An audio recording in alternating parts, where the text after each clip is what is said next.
My three responses that I used were the Pacific Northwest Tree Octopus, the Cool Math for Kids, and the All About Explorers one. And I would not use the Pacific Northwest Tree Octopus because it talks about the animal like it is a real animal, but it's actually a fictional animal. So that's very confusing to children in the classroom when you're trying to teach them about real things. And also I think it's just a confusing website because it looks very factual, but it's actually not. It's just fake information. So with that, it's not actually credible, and it's not connected with a trusted organization, so it doesn't work. And since elementary students are still working on their critical thinking, it's hard for them to understand the difference between their teacher giving them real information and not real.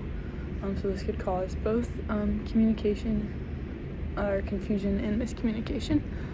My second one was Cool Math for Kids. I would use this not as a main source, but as a supplemental source for my thing. And I would do this because it's good math practice through engaging games, and those games are also very age appropriate, so that's good for kids. It's not tied to an educational institution, and hasn't been recently reviewed, but again, that's why I'd use it as supplemental material and not as the full teaching.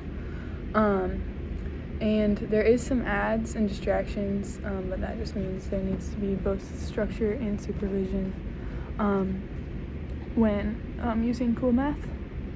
My last one was about the All About Explorers, and I would not use this as a factual history source for a history lesson, because it has both accurate and inaccurate information, which is what I found when looking at it, and they can't really, when I looked up some of the facts, it wasn't really reliably cross-checked, so I don't think that really works.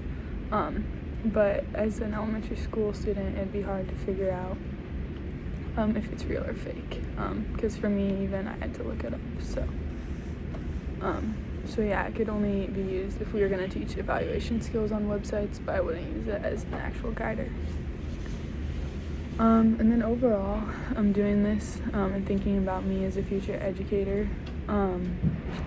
It just was super helpful in thinking about how I want to teach students to critically look at websites and examine them, and just also that I need to make sure I do each website's due diligence when I'm planning on using it in my classroom, and also explaining to students the good things and bad things about a website before we use it, and also just really highlighting that I can't be dependent on the internet to teach, but that I need to be able to do that on my own.